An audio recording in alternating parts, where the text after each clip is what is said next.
The release of Alien Romulus, the new film in the series produced by Ridley Scott and directed by Fede Alvarez, is on the horizon. A teaser trailer was released at the end of March, and since then we've been seeing further images from the film emerge. More looks at the cast, at the alien itself, or at least one of the aliens featured in the film. Also closer looks at the weapons, including one wielded by the film's heroine, Rain Carradine, played by actress Kaylee Spaney. Much has already been discussed and speculated upon when it comes to this gear, many agreeing it must be a flamethrower of some kind. Although, 20th Century Studios president Steve Asbell tweeted out an interesting tease related to this image. Bring on the heat. Or the cold. So maybe this could be a weapon that subdues its targets with some kind of freezing agent. Think less Alien and Aliens flamethrower and more Predator 2 liquid nitrogen gun. That could be pretty interesting to see, and as we've seen briefly in Alien Resurrection, the alien does not react well to extreme cold. A third possible option, and not one completely out of the realm of possibility, is that this could be an acid-spraying gun of some kind.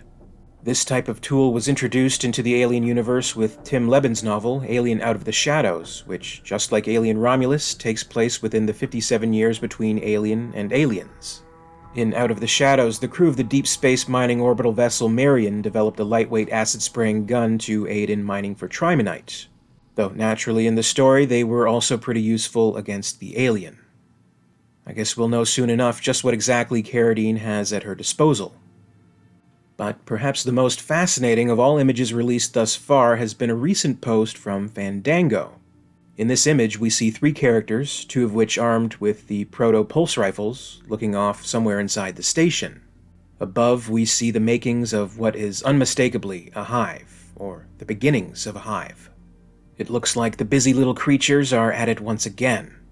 Fede Alvarez had confirmed earlier in an interview that the name of the station, and the main location of the story, is the Renaissance Station, where the group of salvagers find themselves trapped in, presumably, as the teaser suggests, due to their shuttle exploding. There are two sections of this station, Remus, featuring more antiquated technology, and Romulus, which is a brand new installation.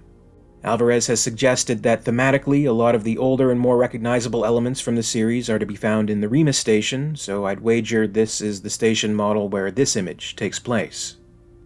The question must be asked, if there is a hive, then does that mean there is an alien queen somewhere deep within Renaissance Station? Historically, the presence of a hive does strongly suggest that there is a queen at the center of it. The James Cameron film introduced this concept. Alien 3 didn't include a hive, but it was initially planned for the film, working on the idea that a hive was being created in anticipation for the birth of the queen growing inside Ripley. Alien Resurrection featured its own interpretation of a hive, with its own interpretation of the alien queen. Alien vs. Predator showed the creation of a hive, though its queen was captive elsewhere in the Antarctic Pyramid. Aliens vs. Predator Requiem may have swayed furthest from this idea. We see that the aliens had gathered in the small town's hospital and developed a hive there. But there definitely was no queen to be seen throughout the whole film, unless it was just so poorly lit that she was there the whole time and we didn't notice. But an argument could be made that since the alien-predator hybrid featured in the film had the ability to impregnate hosts with multiple alien embryos without the need for eggs, it served in lieu of the queen. Even if you take a look at Alien Isolation, which features a hive on Sevastopol Station but no queen, you could also argue that a queen was present somewhere, just not encountered by Amanda Ripley. The only definitive example of a hive with no queen is the original 1979 film. In an originally deleted scene from Alien, later restored and re-edited into the director's cut, Ripley encounters cocoons holding Dallas and Brett in the landing leg of the ship. All throughout is the ominous, slimy resin that would ultimately be translated into the hive concept with Cameron's film. While obviously there was no alien queen, and no such element of the life cycle was even considered at the time, the idea here was that a human host could be held captive by this material and eventually morph into another egg. If whatever the alien had been up to proved successful, it's likely that Brett would have become the egg, the resulting facehugger would have used Dallas for a host, and a new alien would be born, continuing the life cycle. I know that this is a controversial life cycle element of the alien. Some people view it as just too outlandish. And the idea of having the queen, or an alien drone or warrior that would eventually molt into a queen, then lay the eggs, makes more sense and is a generally more easily digestible concept.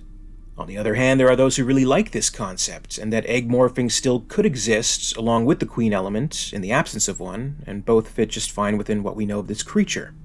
The xenomorph remains mysterious, and its abilities maybe should be outlandish, and appropriately otherworldly.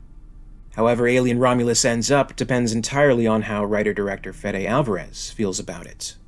In a recent interview with Total Film, Alvarez teased further about what to expect from the film. He called it an amalgamation of Alien and aliens on many levels.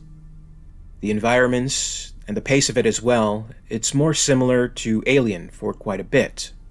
And then gradually, you won't even know, you feel like it's more Aliens. It's a natural progression, and it happens effortlessly. So, what do you think? Will Alien Romulus include an alien queen? Will it reintroduce the concept of egg morphing for the first time since the original film? None of the above? Comment below and let me know what you think. As always, I'd like to thank you very much for watching today. As we get closer to Alien Romulus, my excitement continues to build, but please note this channel will be doing its best to avoid spoilers. This is all speculative, so I haven't gone too deep into leaks of any kind. That's the plan moving forward, but of course I will be following with further developments as the release approaches. In the meantime, be sure to subscribe, stay tuned for more, and until next time, this is Alien Theory, signing off.